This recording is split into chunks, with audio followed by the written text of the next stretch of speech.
I called the office and I said, can I talk to Andy? And the secretary says, well, he's not here right now. And I said, well, would you give him a message that Pete Carroll called, because he was my connection to see if because there was one secondary job going on in Minnesota at the Vikes. It was all the jobs were all closed. It was like past late, it was in March almost by the time.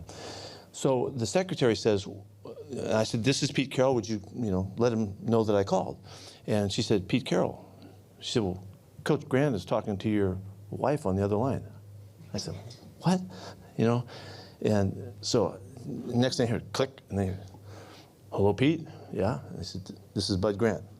And I'm thinking, holy shit, hi, Coach, I haven't talked to him, and I'd never ever heard from him ever. And so he said, well, what are you doing? And I said, well, I'm getting on a flight. I'm going to the West Coast. I get an interview at Stanford and Cal. He said, well, don't get on that flight.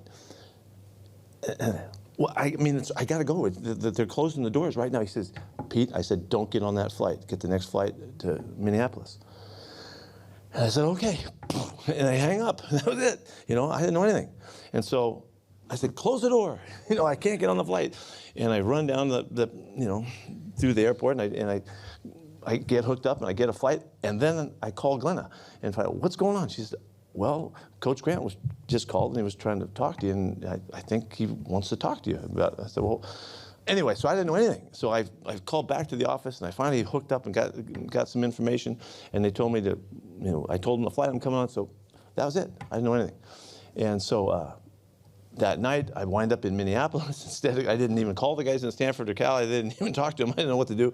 And so the next morning, I'm interviewing with Bud Grant, and we're walking around the facility, and that was the start of all that thing. Well, later I find out that, if this is all right, later I find out that in the morning that I was supposed to hear from Lou, Sid Hartman had been with Lou, sitting in his office. Sid was you guys all know who he is.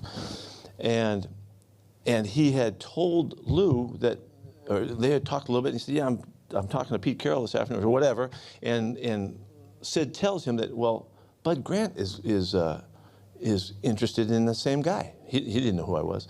And so Lou said, well, if Bud's interested in him, I'm not going to have a chance to get him, so I never hear from him again, right? So that's how that happened. So somehow that connection made all that take place, and had I not called at exactly that time, I'd have been on that flight. I may have never even, I don't know what would have happened. So it was a great story. And then obviously Bud, offered me the job and felt sorry for me or whatever, and gave me a chance to get back. So that's how that happened. So